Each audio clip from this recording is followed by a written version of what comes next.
রাধে রাধে বন্ধুরা, তোমরা সবাই কেমন আছো? নিশ্চয়ই খুব ভালো আছো।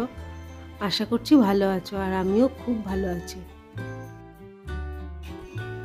সকল নতুন বন্ধু ও পুরনো বন্ধুদের আমার চ্যানেলে স্বাগত, শুভেচ্ছা ও অনেক অনেক ভালোবাসা। দেখো, আজকে ফার্স্টেই সোফা গোছাতে চলে এসেছি, তো তারপর বাকি সব কাজগুলো করব। আজকে ভাবলাম 1 ঘন্টার মধ্যে সব কাজ গুছিয়ে নেবো, তো সেই জন্য তাড়াতাড়ি করে কাজ করছি। তো এখন বাজে রাত 8:40, তো দেখা যাক কতক্ষণে আমি কাজ শেষ করতে পারি। বেসিনের ওপরটা না সাজিয়ে গুছিয়ে রাখি, কিন্তু সাজানো গোছানো থাকে না, সব ওলটপালট হয়ে যায়। তো আজকে ভাবছি যে সব নিচে নামিয়ে রাখবো না ওখানে, আসলে র্যাকও নেই, তো সেই জন্য আমি নিচে নামিয়েই রাখলাম।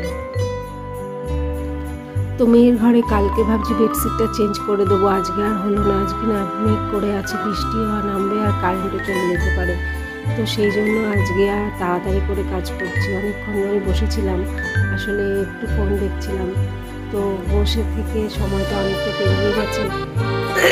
তো সেই জন্য ভাবছি যে আজকে জলদি যতটা পারি ততটা কাজ 1 ঘন্টার মধ্যে কমপ্লিট করে নিই।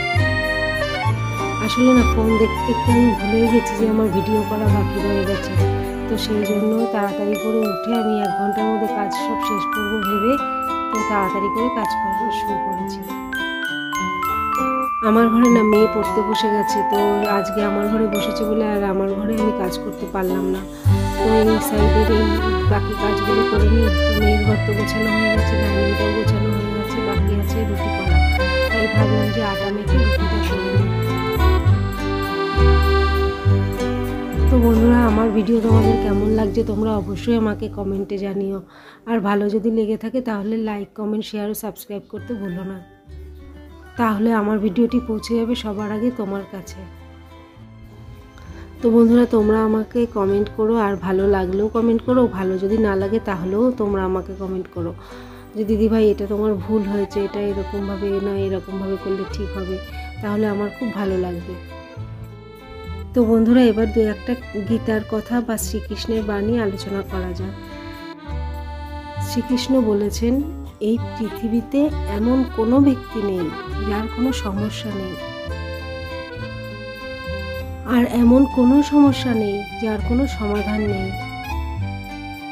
শ্রীকৃষ্ণ আরও বলেছেন, লোভী মানুষ কখনো অন্যের দুঃখের ভাগ নেয় না, বরং সুখের ভাগ নেওয়ার জন্য বসে থাকে। তো বন্ধুরা, কৃষ্ণের 2-1টা বাণী তোমাদের কেমন লাগছে তোমরা আমাকে কমেন্টে জানিও, কিন্তু তোমাদের ভালো লাগা আমাকে অনেক বেশি উৎসাহিত করে। তাই তোমাদের প্রতি রইল আমার অনেক অনেক ভালোবাসা ও অনেক অনেক শুভেচ্ছা। রুটি কোটা করবো, 5টা রুটি হবে, তো 5টা রুটি করবো আর বেগুন ভাজবো, আর দুপুরের তরকারিও কিছু আছে, তো বেগুন ভাজা দিয়ে ওই তরকারি দিয়ে রুটি হয়ে যাবে, আর ভাতও খাওয়া হয়ে যাবে। তো দেখো, চাটুতে বসিয়ে দিচ্ছি, 5টা রুটি আমার এক্ষুনি হয়ে যাবে, কিন্তু এখন বাজে 9:20, তো 1 ঘন্টার মধ্যে এই কাজগুলো হয়ে যাবে মনে হচ্ছে, 9:30টার মধ্যে মনে হচ্ছে সব কাজই হয়ে যাবে। তো রান্নাঘরটা পরিষ্কার করা হবে না, সেটা তোমাদের সাথে শেয়ারও করা হবে না। তো বন্ধুরা, এই 2 দিন ধরে সকালবেলা রান্নাঘর পরিষ্কার করছি, তো সেই জন্য আর রান্নাঘর পরিষ্কার করাটা তোমাদের সাথে শেয়ার করা হচ্ছে। রাতের বেলায় মনে হয় যেন কোনো কাজ থাকে না, সেরকম কোনো কাজই নেই ঘরের বউদের, কিন্তু না, অনেক কাজই থাকে। সারাদিন ঘর গুছিয়ে রাখা, তারপর খাবার বানানো, রাতের খাবার বানানো, বাচ্চা ছোট থাকলে তাকে পড়াতে বসানো, এই সমস্ত কাজই করতে হয়। তো বন্ধুরা, তোমাদেরও নিশ্চয়ই ঘরে এরকম অনেক কাজই থাকে, তো বাচ্চা ছোট থাকলে তাদেরকেও পড়াতে হয়। তো যারা দিনের বেলায় ব্লগ করে তাদের চ্যানেল, তাদের ভিডিওগুলো আমি দেখি যে তারাও অনেক কষ্ট করে তারপর ভিডিও তৈরি করে।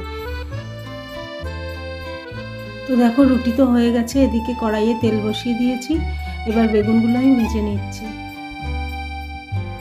বেগুনগুলো না সব একবারে দিয়ে দেবো, সব একবারে দিয়েও ভাজা যায়, তা তেলটা একটু বেশি দিতে হয়, তেল বেশি দিয়ে সব একবারে দিয়ে দিলে তারপর পাতিয়ে পাতিয়ে, আসলে বেগুনগুলো একটু মোটা মোটা করে কেটেছি, তাহলে আর বেগুন ভাঙবে না, তো সেই জন্য একবারে দিয়ে দিলাম।